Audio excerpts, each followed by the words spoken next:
On today's episode of the McCann Dogs Podcast, you hear the stories, you hear the whatever. Okay, they're loud, there's fur everywhere. I didn't realize I was going to be living with lint rollers. It's about embracing things that will help the dog look to you.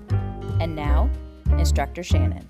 We have a very special treat today. I am joined in studio by one of our online and in-person students. He's crossed over from the online training world into the in-person world. Welcome to Albert. Thank you for coming in today, Albert. No, thanks for having me. Absolutely, you had your pleasure. whole pick of some amazing students. Oh, when my we goodness. were talking about it, I was like, okay, well, Yeah. sure. I'm not going to say no, but just to be considered. Yeah, as soon as you were talking about being a fan of the podcast, I thought, Right. that's the student that we should have on. And of course, That's what she did. I saw a little light bulb go on over her head and she said, Albert.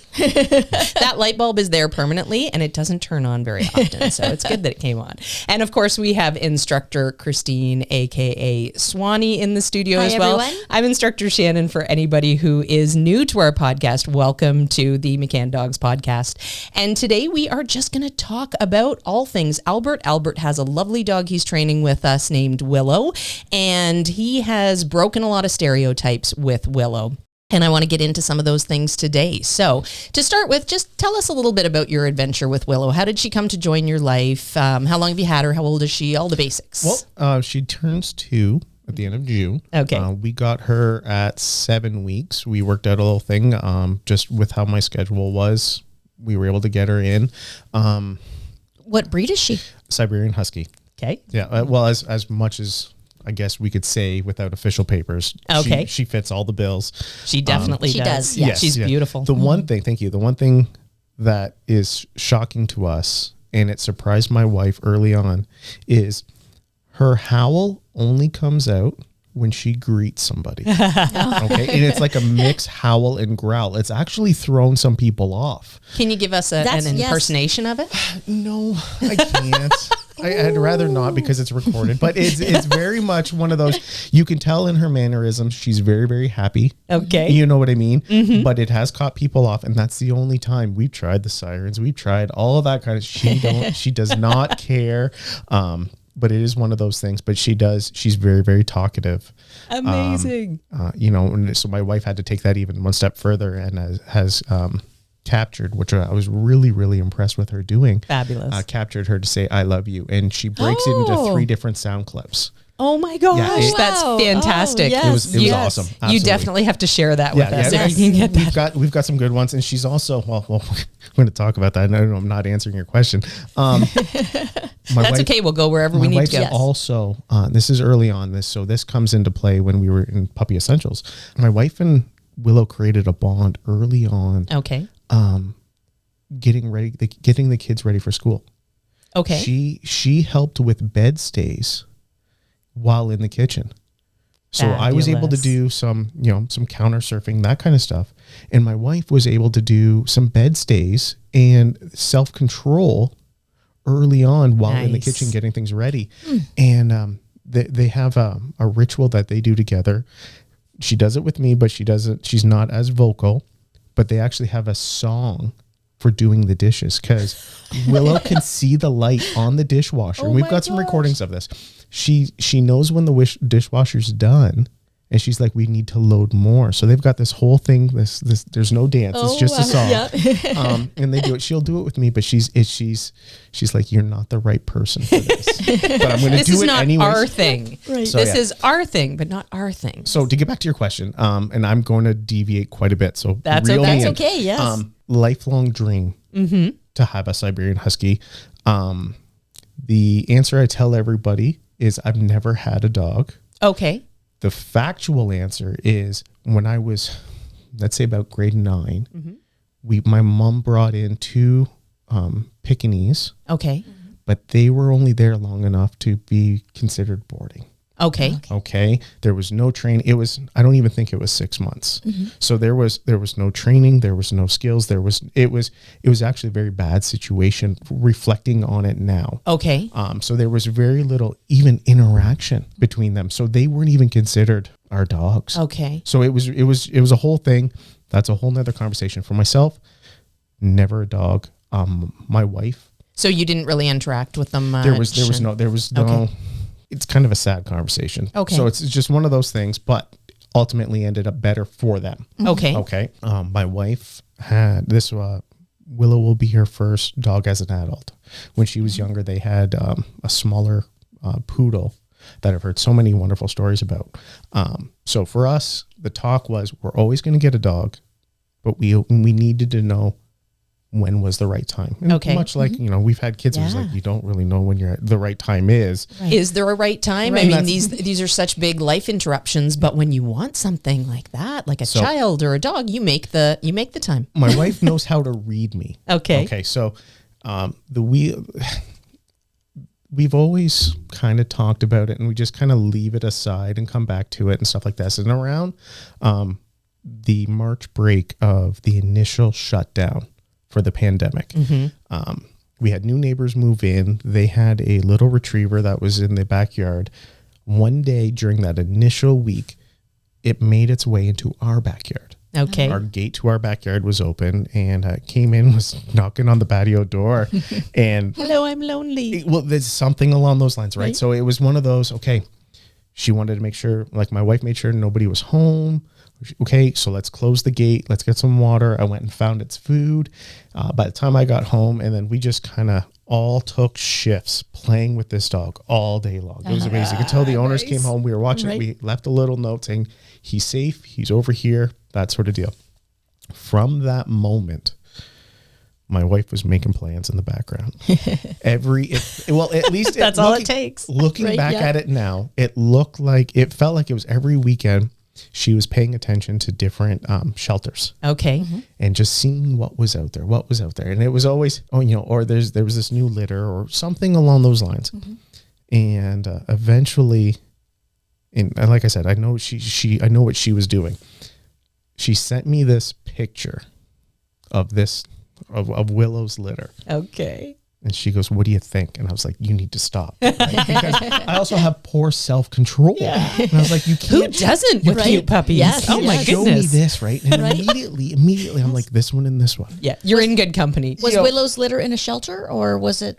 Willow's litter was not from a professional breeder. It was more of somebody my wife knew had the mother, and then somebody my wife knew had the father. Okay. And then they decided to have a litter. Okay. And they worked things out. And it was just one of those, like, through the grapevine, not so much. It was just one of those situations. Yes. So we know where both of her parents come from. Immediately, I'm sitting there just like, okay. And I'm looking, and like I said, I'm picking two of them and this and that. And eventually, it was like, well, let's go take a look. Let's go talk with them. And it just developed to that. So how did you whittle it down from 2 to 1? Because I was hesitant. Gotcha. I kept putting it back, and the problem was even though what I felt like my wife was making plans, other people wanted in. Okay. Right. So it was one of those. We got down to it. Willow was one of the two. The other one was already gone. Okay. She was claimed for. Somebody came. They had great interaction. They were vetting anybody that was interested in the dogs, and that ended up being a good fit for her at the time. And so, Was it always a female that you wanted? Yes, for whatever reason, I've always wanted a female dog. Okay. That's like myself. I know Shannon likes the boys, but I like the girls. They're goofy. Yes. I like the goofiness.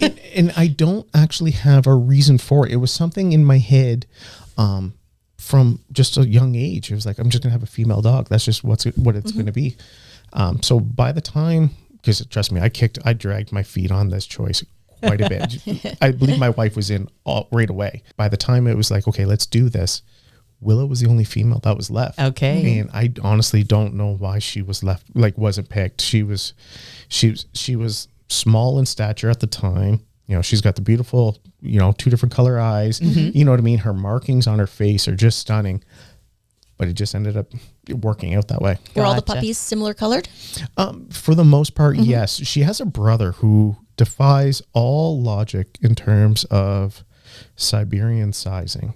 Okay. And he is that sandy gray. It's very, very nice markings on him.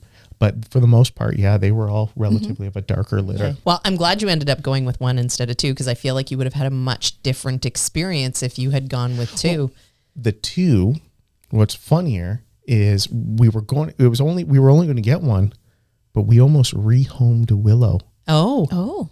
around the 40th anniversary. Oh, is that right? Oh. Well, okay, you've got to tell me about this. So I was going to save this, okay? And it's funny. Robbie said, "I'm glad you didn't." Yeah. When I got to meet Robbie, because we were still working, and what's funny, around that time, I was also recovering from, I had a head injury. So after I stopped MMO for that little break. Okay, MMO is members only, if anybody is wondering what that acronym is. I also had some health issues shortly after that. Okay. We were contacted by the mother of the owners of Willow's mother, who the number 2 on my list was sent back. Okay. She had gone through training, but it ended up being, she felt it was a little too much for that couple. Funny thing is her name was Willow also. Oh, okay. There's a whole bunch of weird coincidences Right, in yes. here. So what had happened is she was returned. She had great temperaments and all this kind of stuff. Was just a little busybody.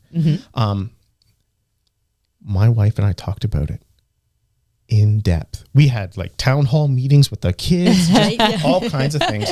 And ultimately, at the end of the day, the biggest takeaway for us at that time was they're both still very young.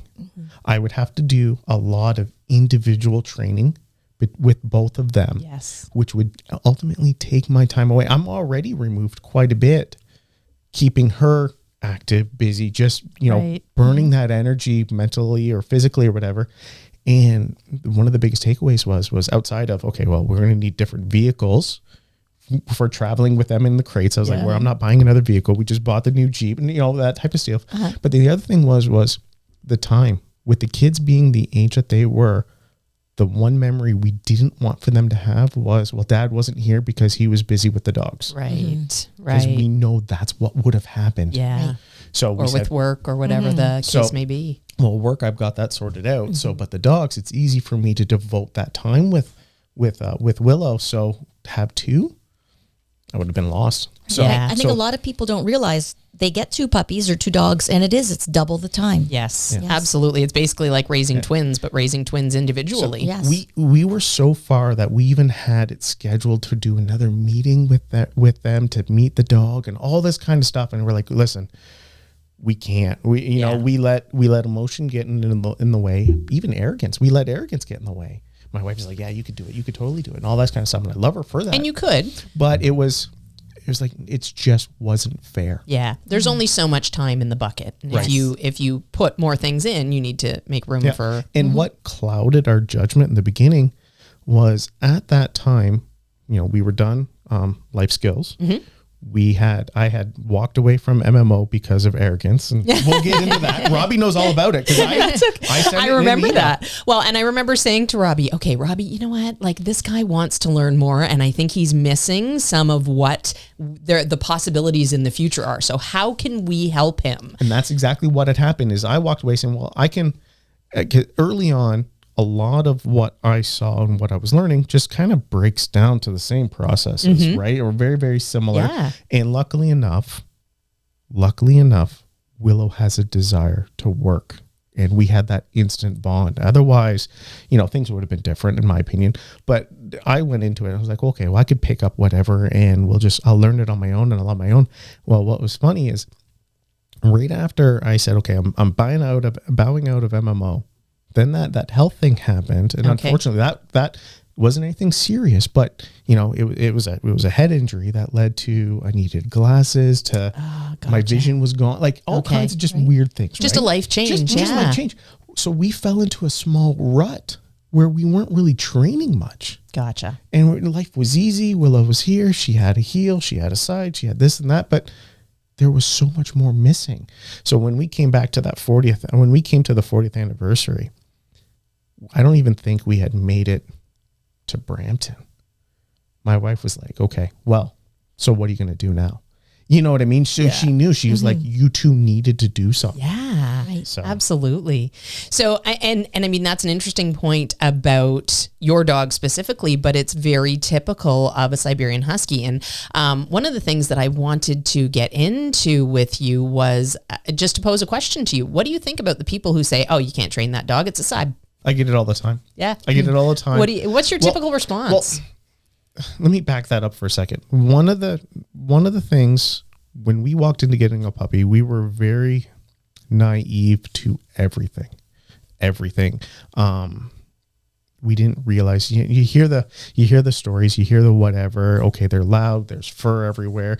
I didn't realize I was going to be living with lint rollers in my vehicles and all this kind of stuff. Buy stock. I stopped wearing all formal wear for work for like a year and a half. I was like, you know what? I'm not even going to do this anymore. No point. This is just how I'm going to show up to work, you know? So it was one of those things. But the biggest takeaways for us were I had two fears, whether they were grounded or not. I had two fears. I needed a strong recall, and I needed a proper leave it, which I didn't realize it was leave it, right? Okay. It was being in class is what was the leave it, because I was fearful of a prey drive. Okay. Right. And I believe I'd mentioned it to Ken early on, was at first that fear was, I was looking at her, even though I love her, she's also a liability. Okay. So I had that. Now she's never shown, well, she definitely has a prey drive, but nothing more of a fun play drive. Right. So for us going into it, those were the two biggest things. The problem is I've got an air of arrogance, right? So we all do sometimes, you know, so when I've encountered you can't do that with this dog, you can't, whatever, she's already kind of shown that she can just in those meetings, right? We were at the vet recently, all well and good, just kind of picking up some food. She's got dietary issues. She's true to her breed, right? Okay. And we were given a good compliment in the waiting area, because I was working a controlled sit. Now she was breaking a little bit, and I was getting her back in, and there was some excitement. There were some different things going on. And this older gentleman goes, I thought those were hard breeds to train. I was like, well, I guess everything's kind of hard if you just got to put the time in. Right. That's right. Yep. Once you put the time in and push through those assumptions that people make that are completely wrong. Like every breed has tendencies, and Sibes are bred to run. They're bred to be independent by nature, so that they can just run and run and run and enjoy that. So that in and of itself does not make the dog untrainable. It makes things a little bit more difficult when there's a desire to run or an open space, but there's no reason that you can't train through that, as is proof with you and Willow. So yeah, I think if you keep your expectations high, you have a picture in your head that you want, and you work to attain that. absolutely. We didn't learn about expectations until we started the program. Okay. You know, when we brought her home, this is where that being naive came into place. I was already familiar with the channel, right? So when we brought her home, the first month, it took us a month to enroll into Puppy Essentials. Okay. We trained using the YouTube channel.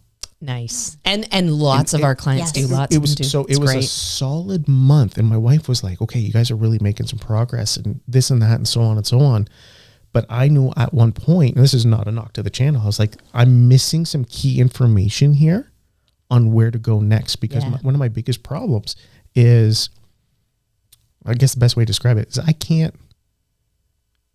think of, okay, well, this trick, you know, we should have that trick. No, I know we can do the trick, but just to, you know. Where do I apply it? Or not even that. It's like, it doesn't come to me like, oh, well, you know, if I can get her to tap. Right. You know what I mean? Like, those little things just didn't make sense to me as to doing it, not the essence of having it, just going out and doing it, right? So I was like, I'm missing some stuff here. Like I created a whole agenda from the YouTube channel. I was like, okay, this video talks on this. That doesn't surprise me at all. we did this whole thing, and then after a month, I was like, you know what, I really needed to. And we have a long friend of the family that lives locally, and they were just graduating Life Skills 1. Okay. So I was like, okay, hold on a second. This is more than just a website, you know, a YouTube channel. There's some validity. So I did some looking around, and it was that one video that Ken and Kale did. It was like your complete schedule to bringing home a puppy or something like that. Okay. Yep. That video solidified that I wanted to do something with McCann's.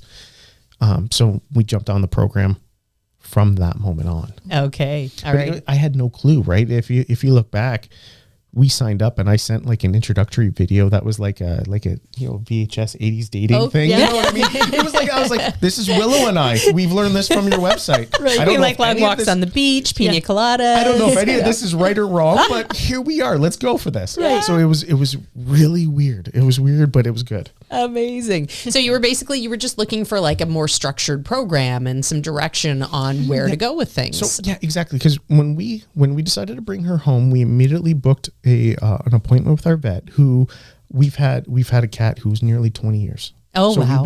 we've been going to this vet his entire life. Right? Okay. So it's wonderful in that regard.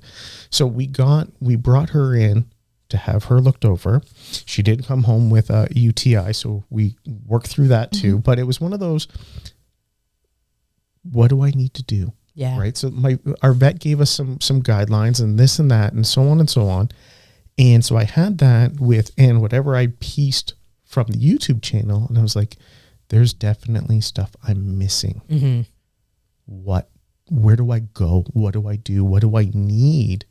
And go from there. Yeah. What are all the holes to fill in to make sure that you're setting up for the future? Well, and there's those the little things like controlling behavior around food, and handling early on. All these just different like little nuances that I was complete blind-eyed to. I was like, okay, no, this is every little thing is a new experience. Yeah, it's the whole you don't know what you don't know. Yeah, exactly. Factor. Yes. So yeah. And being able to ask questions too. While you're in the program, you can email us or send us questions through Facebook. So the program, I'm a steadfast believer in. You have to apply yourself in the program. Mm-hmm. You cannot be, and the best way to do it is send in those videos. Yeah. And I was looking back at the content, because every video I uploaded to the program, I had saved on a YouTube channel. Like this was the easiest way to share it, right? Okay.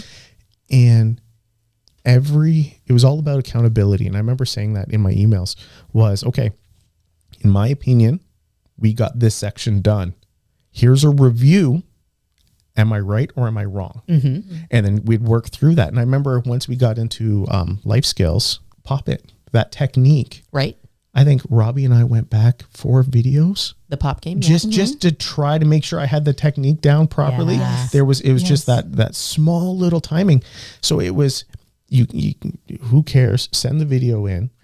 And check for that. Because I looking back at it, when we graduated Puppy Essentials, I actually submitted 4 separate videos that had all of the content in it saying, okay, we believe we're ready to say, yes, we're done. Give us our certificate, but I'm not going to do it without you telling me. I really, the more you put into the program, the better off you are. That's exactly it. And like that goes without saying for the dog training. The more you put into the dog training, the better off you're going to be. And people will often approach dog training in a really reactive sort of way, where they don't do anything until there's a problem presented. Mm-hmm. And then they try to work back from it, where our firm belief at McCann Dogs is that proactive training is the way to go. So we teach dogs the skills so that when we run into the problems, we have communication tools. Right. And then the problems are so minuscule compared to what they would be if we didn't have that communication with our dog and that relationship with our dog. It really is an amazing factor. So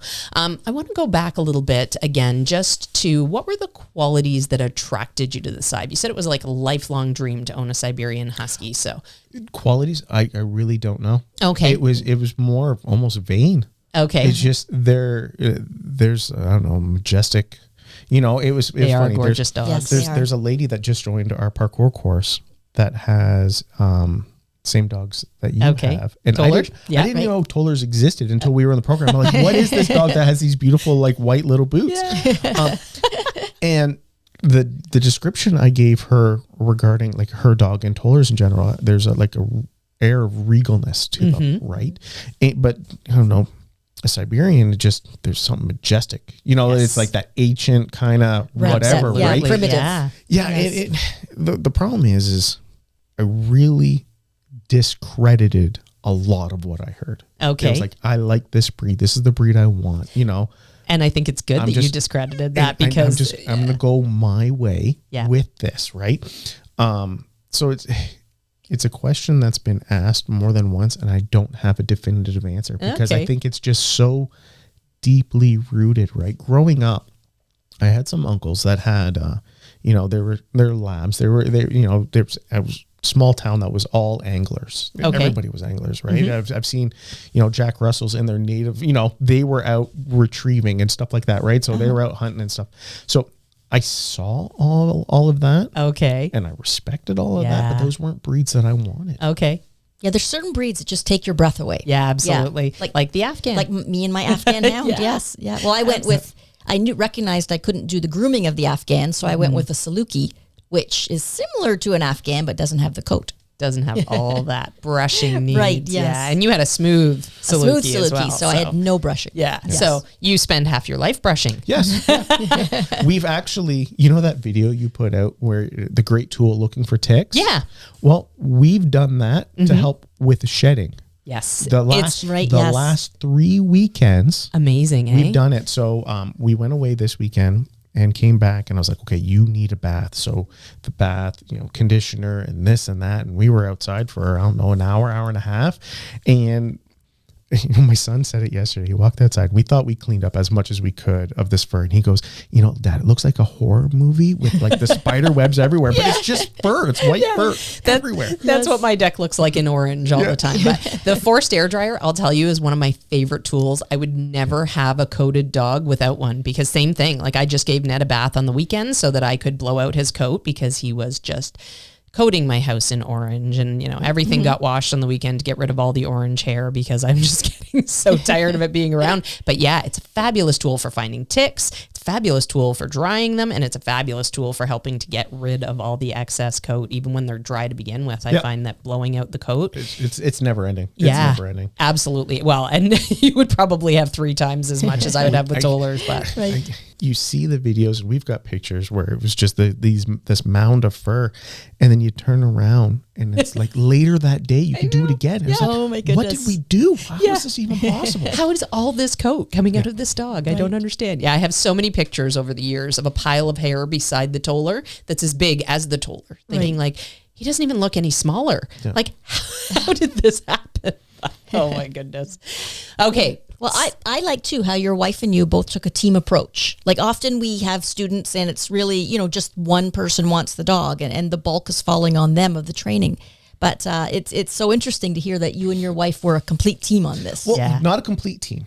Oh, we were a team in the decision. We're always a team in the decision. It's just how we are. But what it was is she wanted early on was, okay, she goes, listen, this is your dog. As much as it's a family dog, this is your dog. So I did all of the primary training. Okay. And then what we found worked. Okay. So because there's definitely some things where I needed to train her into those aspects. Early on, I was defaulting to the YouTube channel for a broken down, simpler version of what I was trying to explain to her from either Puppy Essentials or Life Skills. Okay. Okay. So it was like, okay, so when we were doing the bed stays, I actually took it from something like that. I was like, okay, so this is what I'm trying to tell you, but I'm telling you in a husband voice. You're listening to me in a wife hearing. Right, yeah. So it was one of those things where I knew we had that. And I was like, okay, well, this small clip right here is going to better describe what I'm trying to explain to you. Okay. And then we worked from it from there. Great. Okay. So it was one of those things. So it was never 100% or 50-50, but very much, if I was saying, hey, this is how we should be doing it. Okay, what do I need to do? Okay, I'm making advancements on that and going from there. Need some quick, free, detailed help? Head on over to the McCann Dogs YouTube channel for in-depth, step-by-step training on pretty much every topic you could think of. Happy training! You've submitted some videos to us in, it was in members only, where you were working with Willow and your son. And I was really impressed with the coaching that you were giving your son to help Willow through, I think it was it scent? It was working on the scent indication and proofing her scent. It was. I've used him a few times because I use him a lot in proofing. Oh yes, it was because he was doing the ball thing. That video. Yeah. Yes. Yeah, absolutely. So that was fun. So do you involve both of your kids? Yes, but never together. Always individually. Okay. And why is that? Both, just curious.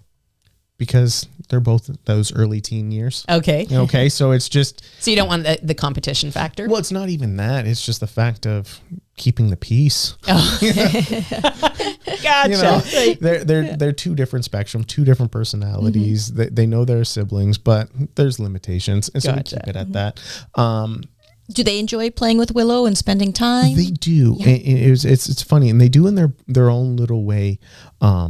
Willow very much, and I had to walk them through this. Willow's a very, very much a demand playtime. Okay. With them. Mm-hmm. Okay. So she'll come up and be very, very vocal with that. So I've shown the kids to redirect that attention, even if he gives in or she gives in to play. Redirect. Go get her to do something. Do something just first. something. Earn Whether it. Yeah. go in your crate or back up. Go do something. Or even make her wait while you go to the toy bin, and then go from there. The kids, they both love playing tug with her, which is one of the first things that we ever introduced with her was tug, and we formed healing in our recalls before I even knew what the recalls were. Around tug. Right. Okay. Right. Nice. So she was like when we graduated Puppy Essentials, I had probably a 30-foot weight. Nice. That she could hold at that time. So it was a phenomenal because it was tug. And it was actually, I'll come back. When we got into life skills, one of our biggest struggles was restraint recalls. Okay. How come? This is weird. Okay. So I submitted so many videos and I had such great help from the instructors. Willow didn't care. You couldn't get her psyched up for the restraint recall. Okay. Because I had done so many repetitions with her waiting and that me she had the walking emotional away control. That she had that control and she wouldn't get psyched up to actually do it. Because I was like, look, I know that she has a recall, but I want it better, right? Yeah. And you want it with distraction. Exactly. So I wanted to prove that. And the moment I had somebody stand beside her and hold the line or hold her collar or anything, to her, it didn't matter. She knew if she sat here, I would call her and she would she'd launch. So that was our biggest struggle, was getting the restraint recall down properly, like textbook properly, because to her, she already had it. We were doing it before we knew it was a thing. Gotcha. So it was one of those things, but the fact is we were doing it, I used to spend my lunch and in Puppy Essentials, I think we were training 5 to 6 times a day. Okay, great. For short little windows or small little windows at breakfast. And then after I got ready for the day, and then if I paused for lunch, she'd get out of the crate and all this kind of stuff, moving around. And lunch was always recalls. Okay. Always recalls with tug. And then it was 1 or 2 at the end of the day. So it was always something. But yeah, now I did trail off too far. Your question was? I don't even remember. Oh, sorry. I'm just listening with such fascination to you talking I think we about started off with the kids. We were talking about the kids. Yes, interacting.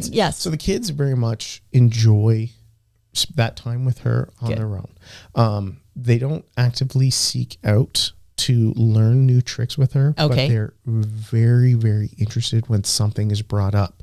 When we attended the disc seminar that was put on, my daughter lit right up for that. She goes, that's very, very, very interesting. And we didn't cycle back to that until just recently. So she's actually very, very keen on that. And my son is very much a when I'm good and ready kind of situation. I got my own thing going on. But if you need help, especially with proofing, I'm there. Awesome. And that's just, it's wonderful. Right, yeah. So he's good for that. Fabulous live-in helpers. And I love that you've taught them to say, you know what? Yeah, I want to play with you, but you can't push me into playing. You need to earn that. And just making her do something simple first, that's such a good leadership quality. And when it comes to kids, it's often a difficult thing to try to convey them as leaders because they play like littermates and they look like littermates and they act like littermates. Yes. So of course, dogs usually take them as littermates. So that is such a fabulous tip to be able to just say, you know what? Yeah, I do want to play with you. I do want to be, you know, that littermate status with you, but you got to earn it first just by doing something absolutely simple. So that's fantastic. I want to jump into, you mentioned the recall as a bit of a struggle there because you did the sit and wait thing first, but are there any other struggles that stick out in your mind in terms of her as an individual or because of her breed? We ran into two things that I know we submitted help into the program because within the program, outside of the pop-it technique and actually performing the restraint recall properly, most of it was proper student-teacher interaction, in my opinion. Right? Okay. But we ran into two struggles. One was really early on, and it cycles back to that UTI. We didn't even catch on that it was a UTI for about a day or two. Oh, okay. I do remember this. I remember this. And what it led to was she... So house training Willow was super easy, super easy. I was not expecting it for it to be that easy, but we also used, you know, every time she drank outside, you know, all that kind of stuff. Okay. But early on what had happened was she would aggressively put teeth on skin. Okay. To say, I need to go outside. Now it wasn't a bite. It was just I'm here, I'm pulling you. Right. And we weren't putting two and two together. Okay. So it created this habit. Hey, I need to go. I'm putting teeth on you. We were like, no. And then it was like, what were we doing? Ah, gotcha. And that ended up creating a small habit that actually has every now and then reared its face. And the moment she does it, she stops. Okay. She knows because she's got great mouth control. But she'll go and she'll come up to me and she'll look at me and I'm like, oh, well, you know, you're not asking like you normally would have. Let's definitely get you outside type deal, whatever. So that was very, very interesting. Worked through that. Actually ended up being really, really good. Actually, there's a third one. Okay. So another one was my wife and I at one point said, hey, let's get an enrichment game. And this was before we saw the value of playing together. Right. Okay. Or let's just keep your mind busy. Yeah. Right. So we brought in this game, and little did we know that with me, I could push her as far as beyond her limits, and Willow didn't care and respected me. Okay. And it was one of those like flip up, find the, you know, whatever. But if she tried to do that with my wife, Okay. and let's say there's small steps and there was no real instruction. We were going full on, you know, to 0 to 60 type So deal. just to get a clear picture, this was like one of the just a Otterson games toy or things. Yeah. Okay. So you hide food in. Exactly. Yeah. And she Okay. sniffs it out and all that kind of stuff. And what was happening is it was the only time she's ever guarded. Okay. And it was guarded. And the funny thing was when I emailed in, I already had the answer. It was frustration. Right. It wasn't guarding the food. It was, what the heck do you want me to do? I am frustrated with this and you're in my space. And that we just ended up shelving that. Like I played with it, her and I a bit. Okay. But then we circled around to, well, let's not leave you to your devices to play. Let's play together. Yeah. Let's do something to play together and just build on it from there. Perfect. And the other thing that we ran into a struggle with her is in a training session where I'm hyping her up, and there's this small window in the day. It's around that 5:30 window. So it's not the 7 o'clock. It's that 5:30 window. If I push her just a little too hard in playing, and so not hard, but in duration, let's say. Okay. That zoomies come in. Gotcha. So if I say, hey, we're going to go in the house type deal, it's the only time she'll look at me and back away. Okay. And it's like, hold on a sec. So we actually, at one point, and you've seen in some of the videos in MMO that I put up, is we've gone back to a house line outside. Okay. And that there's no shame in that. That Yes. is No. excellent training. So we actually have taken it off recently, and I'm giving her, small amounts to see where she's at. But she had that house line on for such a long time, just because I was like, okay, listen, you're not listening right now. You're choosing to do elsewhere. So we would just divert from that and come back to it. And I fell into a bad hole of habits. The moment I saw that, we were done, and then that was it.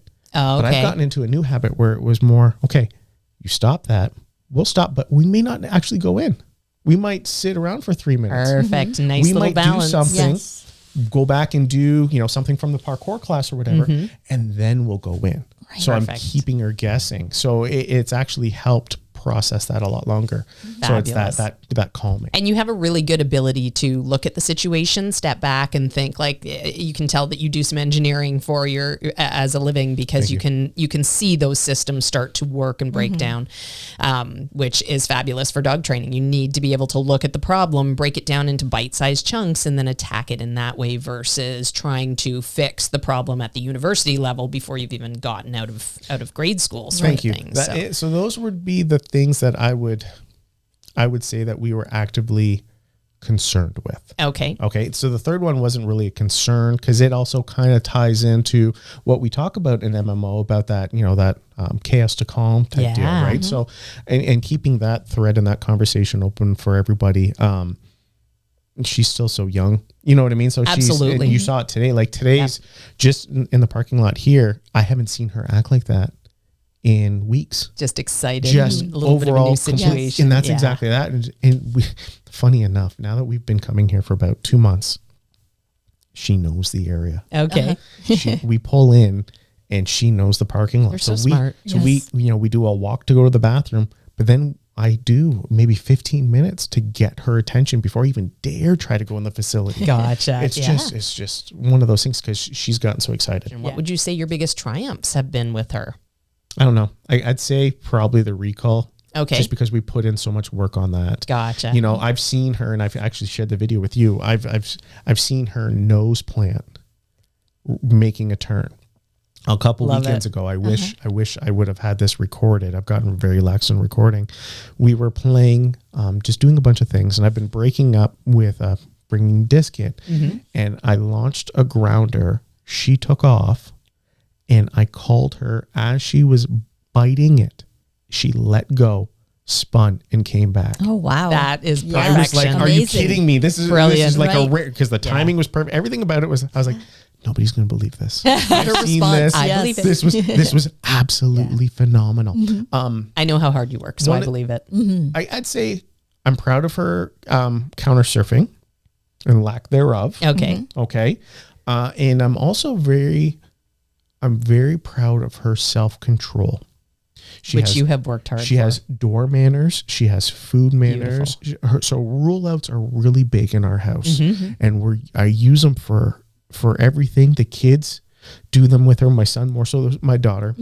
My wife, like I said early on, was doing that.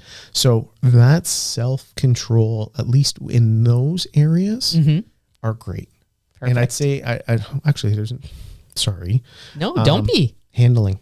Okay. Because we've actually been told at our vet that she's the best behaved husky. Amazing. at the Oh, vet. wow. Amazing. And- That's but lovely. That and that's a lot of compliment, because yes. those people have to work hard to handle dogs sometimes. and a lot of that stems back from one of those the early advice that we got from our vet. So before we knew, we were going to be taught within the program about how important handling is, our vet says, she goes, Albert, don't be afraid. Grab here, touch here, work through that, get Absolutely. her accustomed to that, Yeah.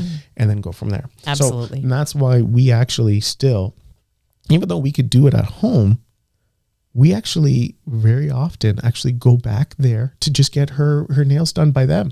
Fabulous. Helps with the new staff. If there's new staff that's come through, she doesn't know exactly why she's going there. Every time is different, and it keeps that thing up. And also there's a couple of their staff that love playing with her. So it's just one of those. It's like, well, you have fun. Awesome. So it's a good experience for her each time she goes. And then that transfers to her nail trims too. That's fabulous. Yeah, it teaches her that all humans can handle her. It's not just you that can handle her. Everyone. Whenever she needs help, someone's there for her. For sure. So I want to dive in a little bit to different training methods because you've been in members only for how long do you think you've been in members only now? So you guys started members only, what was it, just before Christmas that year? So not last Christmas, it'd be the Christmas before. I think you probably remember better than I do. Yeah. So, okay, so if we back this up, we brought her home in August. Mm-hmm. Puppy Essentials, I was only in it for like a month. Okay. We graduated a month. So I was a month without any training. Well, YouTube training.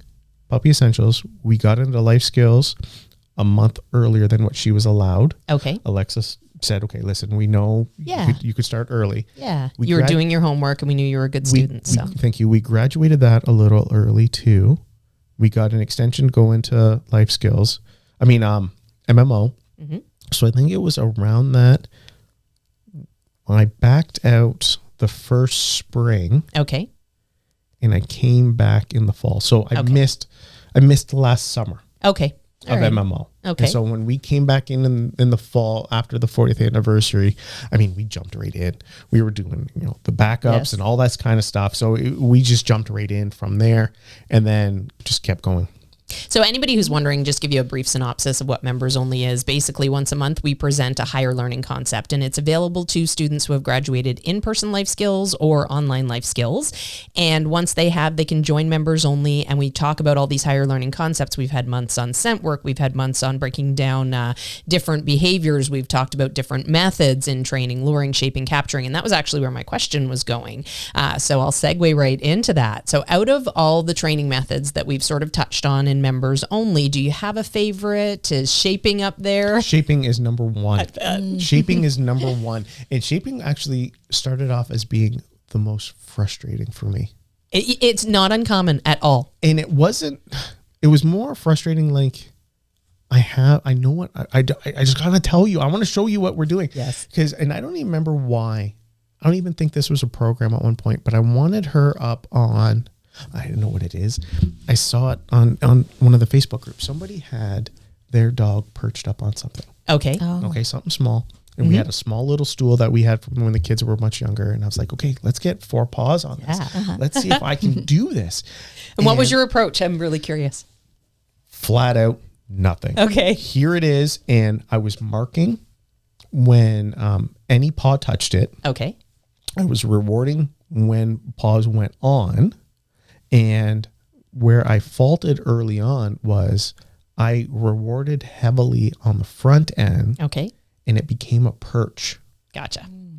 And because I was marking, but I wasn't staggering my rewards, she was like, listen, I got 2 paws on here. You've given me 3 treats already. Where's the other ones? Yeah. You know what I mean? So she goes, I'm doing what you want. This is exactly it. So I created that precedence. And right now that we're actually doing, and I admit I should have done 4 paw awareness. And I said it in the group a long time ago. I love seeing that balance in her. We're going about that. I have better results shaping 4 paws than I do luring. It's amazing, eh? Yeah. It's wonderful. So shaping is probably my the funnest one. Awesome. Yeah, I would agree with that. Yes. Yeah. Shaping is fun. Yes. Yeah. Yes. Yeah. And very normal for people to look at shaping and go, okay, here's the end product. That's where I want to get to. So I'm just going to wait until that happens naturally. And a lot of the times we miss out on the idea that these are not natural behaviors for dogs. To put four feet up on a small surface for a dog, that would be fairly unheard of. It's just not realistic for them to think of that as a natural behavior. So we need to present it in a way that makes sense. So now that you're breaking it down, you've got a better vision of where you're headed to. And lots of times people will start that behavior with something big enough for the dog to fit on entirely. And then they shrink down the thing so that little bit by little bit, the dog is getting all 4 feet on a smaller place. And then of course it makes sense to them, but very, very normal mistakes that everybody makes with shaping. And I could go back to Quincy, my Rottweiler, my first dog, and I'm sure pinpoint those exact same mistakes. So yeah, see, and it was, I think the reason why shaping works so well for her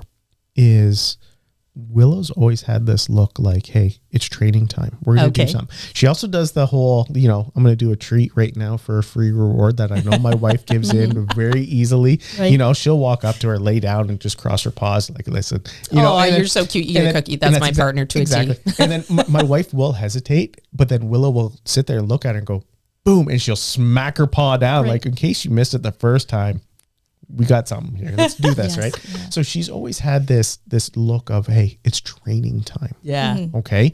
And maybe it was because of how much we were doing, because we don't do 5-6 sessions now. It's, small things throughout the day, whatever. And I think some of the independent breeds, like Huskies, it gives them a little bit of feeling that they're in charge. Yeah. You know what? Look, I'm doing this, so you give me the treat. But really, I'm controlling you. Right. Yeah. And that's what I actually was building to. So thank you for wording it much better than I was. Way better than I was. Is she looks at me so much differently when she shaved me. She's like, listen, do I got this? I've got this.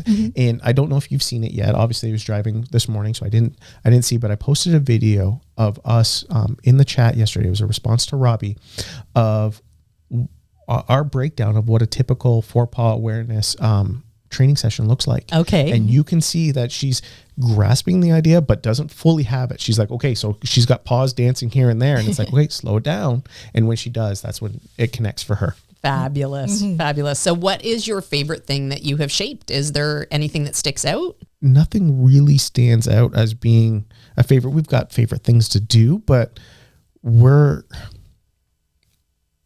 and I was reflecting on this recently. We never really had a clear definition of what we wanted. Okay. Long term. I've always had short term goals. We're going to nail this. We're going to nail this. We're going to work at this and go from there and chart this. And I used to have like a whiteboard at one point, all kinds of just different things. But we never really had a long term goal into what to train, right? And I think that cycles back to not having an idea of what to do. Like I think the best way to describe that was in class, I saw a fellow student who's wonderful with her border collie just come up, and it was a little warm up where the dog gets up on her hind legs and pushes her foot. She puts it out. I'm like, I would have never thought to do something so similar, but it's such an easy interaction. Yeah. Right. So the foresight was never there to come up with something and then be proud of it. It was more checklist. Let's checklist. So now I'm at the point where I don't know if I'm more confident or I have a better understanding. But there was this video, and I want to emulate that. There was a video I saw years ago in YouTube's infancy. Okay. Where it was a trial where there was this a handler and a German Shepherd. And the heel was, and I don't have that heel. And so now my goal is to get that kind of heel. Like she heels and she's at my side and she knows how to control position, all that kind of stuff.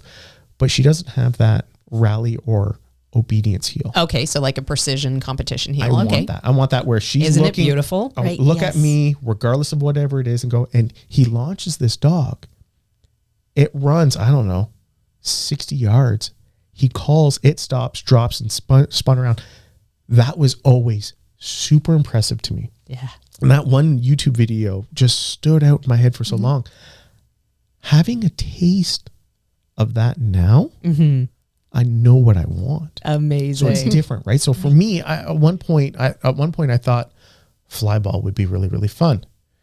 And there was another instructor here who goes, you are going to get so bored with flyball so fast because there's only so much to it. Yeah. What do you think about that, Swanee? You love flyball. Well, I adore flyball. It looks fun. Oh, it's you know what it is? It's the team camaraderie. Yeah. So you're with people of a like mind, and you're working and cheering with each other's dogs and perfecting your exchanges and perfecting your dog's turn, making sure that the dog's doing the proper striding from the jump to the box and back to get the most speed out of them. So there's far more to the eye to flyball than what people often think. Yeah, it depends how competitive you want to be with that. Right, but yes, I was on a very competitive team and set world records, and had some very fast dogs that were different breeds. I didn't even know it was a thing. It's amazing.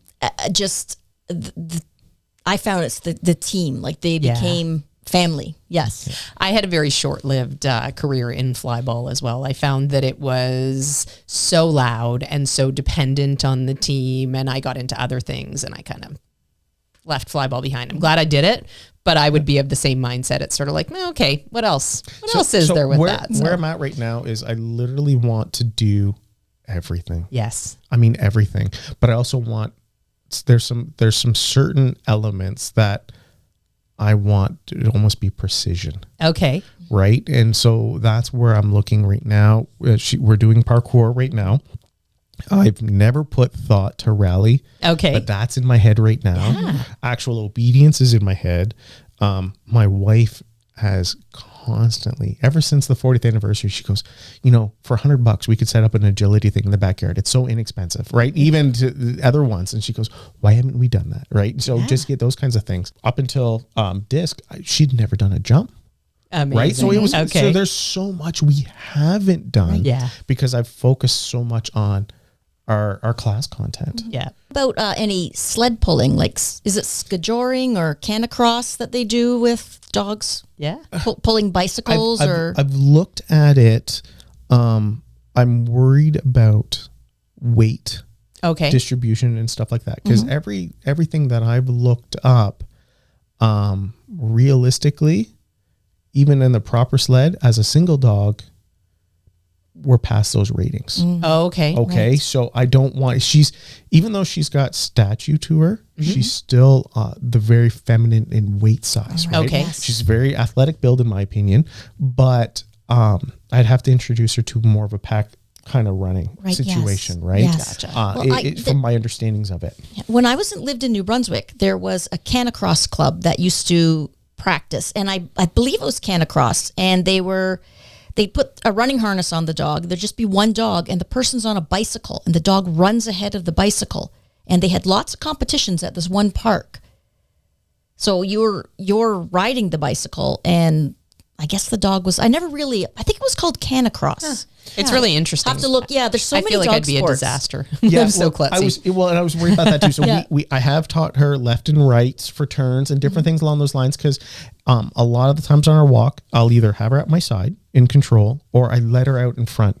She's just comfortable. She knows that she's within. She has proper leash respect, but I let her out in front because she's comfortable there. You could see it. She's comfortable there. Nice to have the options of both. Right. So yes. I give her, so she knows a left and a right turn. Okay. Which when needed, so she does that. But I thought, and it's been a while since I've thought about something like that, and I was like, I really need to have all of those proper stops and this and that down because the risk of injury is high on both parts. Yeah. I'm just such a klutz on a bike, so I can barely take care of myself there. I wanted to touch on parkour a little bit because that's what's brought you to us week after week after week, and you come quite a distance. How long does it take you to drive here? Well, the drive is 2.5 hours. Whereabouts Wow, I are was you in thinking- Southern on? Yeah. Southwestern? we're near Windsor. Okay. But I actually tack on a little bit more time because there's like Willow is such a regiment for bathroom stops. Okay. Like clockwork. So I work around that. You were originally an online student, and then we saw you for the 40th anniversary, I think for the first time in person. And then unfortunately I wasn't there that weekend. But I heard you were there. And then we saw you for the disc seminar that Carol put on. I'm still sour that Willow wasn't in the top running times for the recalls. That drove me. the recall she should have races, been. yes. We went back into that. We had about 3 different runs. Now she was consistent in her time. She was like a 1/10 of a second off in her times, but there were some border collies that Right. were Well, crazy the fast. dog- I was like, whatever. The dog that eventually won it was a border collie crossed to a whippet. Okay. So that's the dog that won. That's a fast yes, dog. that dog was kind of a sport bred for flyball dogs. So that dog. So I was like, That dog moved, Because I remember Robbie at one point, she goes, I know you're going back or something along those lines. She saw me passing by. Right, I'm like, yeah. I we're going to do this. But it is what it. But yeah, we came back for the disc. That was super fun. And we shelved that for a bit. Okay. And I really think, honestly, if you put it on again, I would be the first one there. Fabulous. Because that day was Willow's first experience around a group of other dogs. Right. She had never been in a class setting. And my attention was on getting her calm that basically everything that was shown to us that day just went in one ear and out the other. I didn't even retain any of it because the concern was what's right for her at that time. Yeah. And I was really impressed with that. I have to say that you were so focused on her and so focused on making sure that she had a good experience, but also one that was within good manners and that she wasn't rehearsing bad things. And I think that day was a really good experience for the both of you to come in and sort of assess her skills and see how things were going and see the things that you needed to work on. I know you just said that you don't remember a whole lot from that day because you were so focused on her, but what was the biggest takeaway from that day? The biggest takeaway that day was she wasn't as ready as I thought she was for a lot of learning lessons. Okay. So it was a humbling experience. Okay. Not that it was like, we were concerned regardless, but it was stuff that we've never proved. Right. We've never had the opportunity. Yeah. It was her first time in a class setting with a bunch of other dogs. So, and any dog that we know, she doesn't socialize with. Okay. And I'm not even saying from a distant, like proper McCann socializing, not, non-trainer socialization. She's just not allowed around other dogs because there are no dogs in our immediate circle or extended circle that have any level of skills. Gotcha. So we're not going to subject her to that. Right. That's smart on your part. Yeah. Absolutely. And it's something we've learned in the program. So we don't have that opportunity. So that day was, it was scrubbed, but it was great walking out of that. Now, I'd say the biggest thing was, and this was a fault on ours because we had so much, we developed a retrieve at a very young age, and she's got an amazing retrieve. She loves playing it. Great. But I never would have thought that a roller would be the key in her catching something. Never would have thought. And I've hit her in the face by accident, tossing a disc. Right. Yeah. But a roller is, we still do it because we just picked it up, Yes. right? Yeah. We just picked it up again. We're doing that and we're having a blast. And she's amazing. She actually caught her first one in the air from a video that you posted. Because Fabulous. I've had to default back to those like 5-year-old videos. Yeah, really old. Right, I think they're even older than that, aren't they? The Trick Tuesday videos. So They are, I think 2015 maybe. Yeah. For her to catch it and that type of deal. So we've reverted back to that and we're introducing that. So honestly, if there was another one, just immediately run the card. We'll be there. Just tell me the date. I know Carol wants to run another one, so we'll definitely keep we you could posted. definitely do that. And then the other takeaway was just watching Carol in person. Yeah. Her and her dogs, it's whatever. Yeah, she's really pretty is. phenomenal And I trainer. mean, no disrespect to present party, but my wife was in awe. Yeah. My wife was just in complete Yes. awe. Just Yeah. like, are you kidding? Because she was able to come up with us that day and go nice. through it. Yeah. So it was fun. Fabulous. So parkour. I forgot that I even expressed interest. Okay. So I think it was at the disc, there was mention of, okay, if you're interested, you sign up or whatever. I thought it was going to be an online thing. Gotcha. Did you know that there was such a thing as parkour for dogs? Not at all. not even close. And I even, after the first round, so that the interim, that first program, I was like, this is just backyard agility. I know that's very, very, very crude. It's true though, right? I'm Yeah. like, this is backyard agility. This is awesome. Right. So I hadn't the slightest clue. I got the email from Carol and at first I was like, she emailed me directly? What the heck? And I'm like, no, I signed up for something months ago. Right. Yeah. I'm like, yeah, let's do this. So amazing. So, and how has that experience been for you?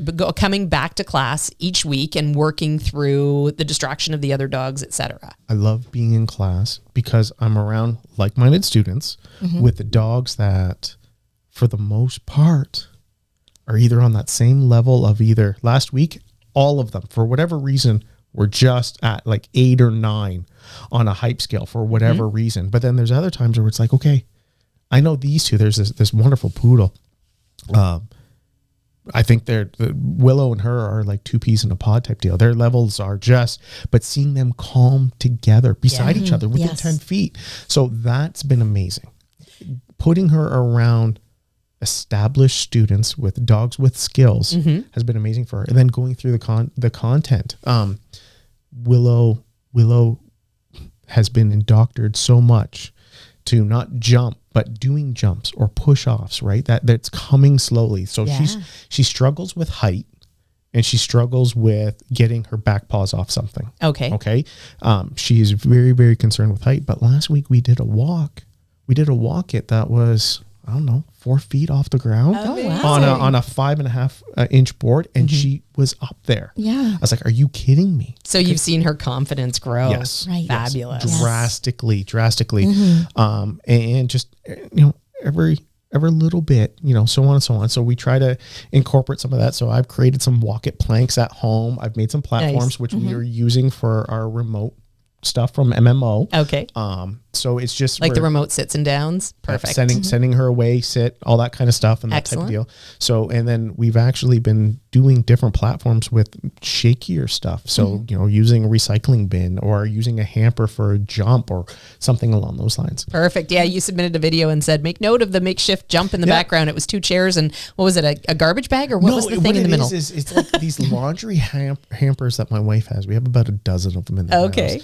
And it's just this, it's a collapsible thing. So if she hits it, it can roll, it can drop. It's not going to hurt her. There's no strength to it. So Perfect. she gets that clearance and go from there. Perfect. And I know that's a big lesson that Carol teaches in parkour is the safety aspect first and how to assess things for safety and whatnot. So that's fabulous. I'm curious about, you keep alluding to calm, and I'm curious about if your definition of calm as it pertains to dog training has changed from trying to suppress energy to trying to embrace that energy and channel it towards good things. Yeah. Excellent. Yeah. Having the redirect into something and the release reward. Like, hey, listen, right now, and this is something that you and Robbie have been very keen on, is making sure you bring the fun into training. Because for the longest time, I didn't have that fun. I was very much meticulous. This is how we're doing it, so on and so on and so on. And breaking that up now has changed so much. Amazing. That's so awesome. Much, you know what I mean? I keep a disc and a tug toy on me. I've always had a tug toy on me, but I keep a disc, a tug toy. There's a tennis ball. There's something. So we do something. It's like repetition. Go get that thing. Amazing. Let's play for 5 minutes. We may not even go back to that one, whatever, but we're going to do this and we're going to cycle it, because before it was very structured. This is playtime. This is work time. This is a downtime. It's all a mix now. And I think that's a really good lesson for anybody who's listening, who is maybe thinking like, I would love a Saib, is it's not just about the structure in the training. It's about embracing things that will help the dog look to you for the next round of fun or for the next little bit of advice or direction. If they're in a situation where they're a little bit worried, building that confidence in parkour has got to really be such a boom for leadership and direction and for having a dog that learns to look to you for the answers. The other thing that parkour has shown me, okay, and it comes back around to what I was saying earlier, I now can go out and like, okay, I can have her, do a hup here, a platform there, and then a walk it here, right? So, the world looks different after you train a certain dog sport, doesn't it? So when we went away this weekend, I was like, oh, this is an amazing spot. They're big,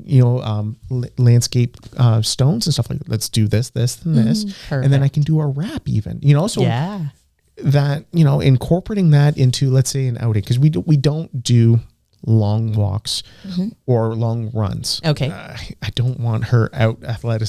She's already much stronger than I am, right? So to make a better athlete out of her is just pointless. So we always do a quick walk to get her whole system moving, and then we do a training session, right? So we blend that. But now we're doing training sessions outside of this traditional training. We're doing parkour training out and about, walking through the park, on jungle gyms or whatever the case is, benches, all that kind of stuff, and looking for something to mantle on again. I love that. Yes. I love that. Yes. Just embracing the fun with your dog. That's amazing. It's provided. So looking into, let's say, a sport, and that's why I said I've got a better understanding of what I want out of her now, or as our relationship, is because I was looking at it closed-minded. I had blinders on. I was like, okay, having a dog is this training and then this lounging around, whatever. It's like, no, I've got something I can do literally anywhere I'm at. Yeah. Yeah. How would you, if you had to sort of describe your relationship with Willow in a nutshell, how would you do that? I don't think I could. It might make my relationship with my wife sound bad. she really is a member of the family. Yes. That is on the same level as anybody in the household. I love that. So she's solidified her place in the family, and we're at the point now where we're having a hard time come up with ideas for family outings because she's coming with. Yeah. So a couple weeks ago, you talked about Wonderland. We had no clue. I don't know if they still do that, but that crated area. Right. I was like, the kids are a perfect age for this. Yes. We talked about bringing them.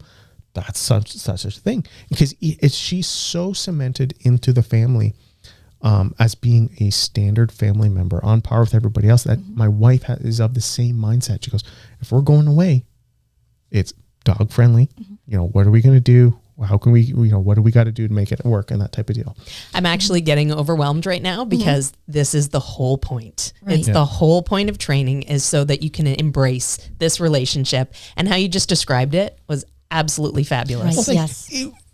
We always, as a family, we can maybe count 6 times that my wife and I have gone away without the kids. Okay. Usually it's maybe a concert for her or a small little outing for, a weekend away for her birthday or something along those lines. But a lot of the times it was always, we're very much a family that vacations together. Perfect. So we've always done it. So now we just have an extra body that's coming with us. Yeah, you just need a bigger car and a place for her to sleep. That's a whole other conversation, right? Yeah, so no doubt. because we have the proper crate too for traveling. We want to make sure she's comfortable. So we've got it all set up. We're still trying to hunt a better crate system for my wife's Jeep. Okay. The way it molds down is kind of a hassle. So I was looking at them, but at $3,000 a crate, I'm kind of hesitant. Yeah, they do start getting expensive, but once you have the impact testing in there that heavy price tag gives you, it feels a lot better. So now, I'd rather say we'll just take 2 vehicles. Yeah, there you go. One kid with me and the dog, and then the other kid with you, and go from there. That's a heck of a lot better. Justifiable. Absolutely.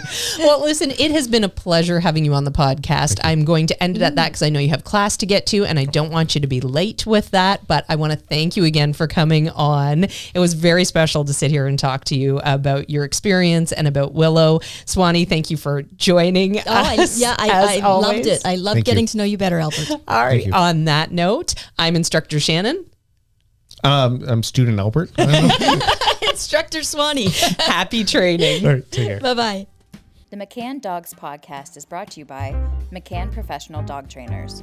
We help dog owners to have a well-behaved, 4-legged family member. Please give us a call at 905-659-1888 or visit us at mccanndogs.com. Happy training!